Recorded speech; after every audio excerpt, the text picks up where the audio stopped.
Saudara sekalian, Shalom.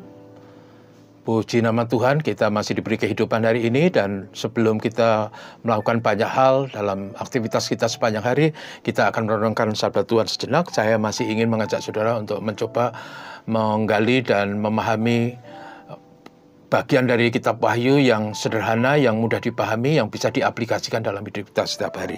Hari ini kita sampai di pasal 4 ayat 9-11 yang saya beri judul Ketaatan kepada Tuhan Sang Pencipta. Teksnya berbunyi demikian. Dan setiap kali makhluk-makhluk itu mempersembahkan puji-pujian dan hormat dan ucapan syukur kepada Dia yang duduk di atas tahta itu dan yang hidup sampai selama-lamanya, maka tersuruhlah ke-24 tua-tua itu di hadapan Dia yang duduk di atas tahta itu, dan mereka menyembah Dia yang hidup sampai selamanya, dan mereka melemparkan mahkotanya di hadapan tahta itu sambil berkata, "Ya Tuhan dan Allah kami, Engkau layak menerima puji-pujian dan hormat dan kuasa, sebab Engkau telah menciptakan segala sesuatu yang oleh karena kehendak-Mu, dan semuanya ada dan diciptakan." Saudara sekalian, inilah bagian dari suatu penglihatan yang dilihat oleh Yohanes di surga. Dan dalam teks kita menemukan kembali suatu paduan suara hormat syukur di surga yang dinyanyikan oleh keempat makhluk dengan penampilan yang berbeda-beda. Yang sangat menarik, pada waktu keempat makhluk yang menyerupai singa, lalu yang kedua menyerupai lembu, yang ketiga menyerupai manusia, dan yang keempat Raja Wali itu, pada waktu mereka menyanyikan puji-pujian, maka ke-24 tua-tua yang duduk di atas ke-24 tahta yang kemarin kita renungkan, setiap kali nyanyian itu dipujikan, maka tua-tua itu tersungkur di hadapan Tuhan untuk menyembah, dan bahkan mereka melemparkan mahkota mereka di hadapan Tuhan. Sebab hanya Tuhan sajalah Sang Pencipta yang layak menerima sembah bakti, hormat syukur dari manusia. Mahkota itu simbol kehormatan dan kuasa, dan karena itu hanya para raja yang mengenakan mahkota, karena memang para raja yang punya hak untuk itu.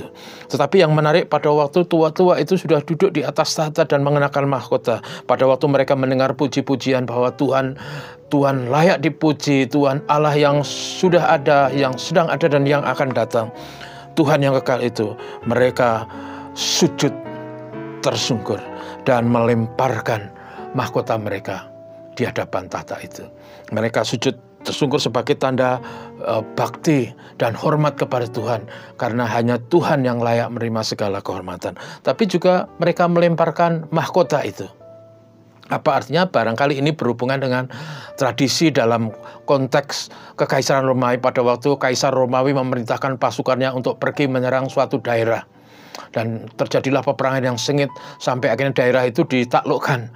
Maka saudara, tentara Romawi itu selalu membawa patung kaisar bersama mereka. Pada waktu mereka memenangkan peperangan, maka saudaraku, raja dari daerah yang ditaklukkan itu akan datang tersungkur dan melemparkan mahkotanya di depan patung kaisar sebagai tanda ketaklukan dan ketaatan kepada kaisar yang baru. Dalam konteks ini adalah kepada Kaisar Romawi.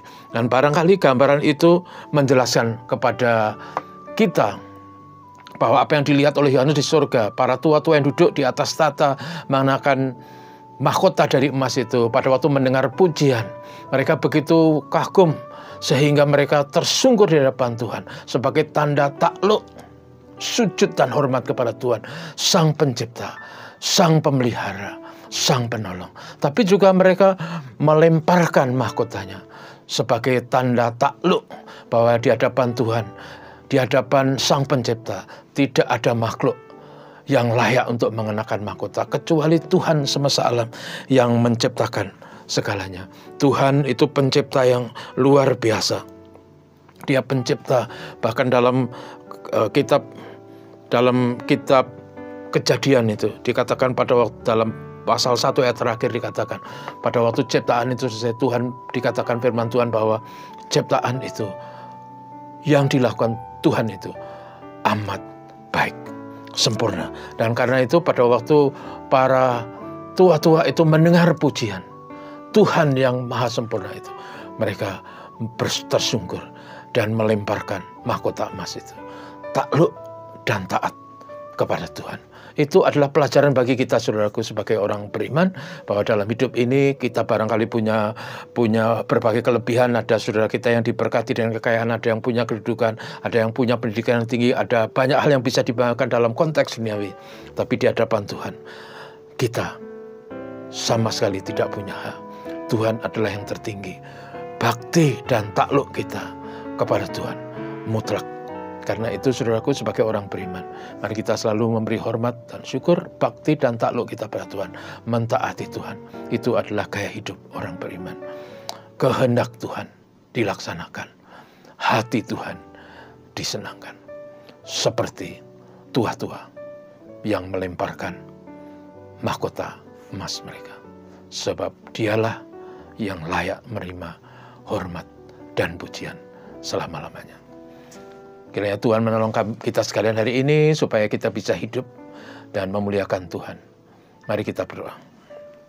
Tuhan, kami belajar hari ini bahwa hidup kami harus diwarnai ketaatan tunduk kepada Tuhan. Pencipta kami, penolong kami, pelindung kami.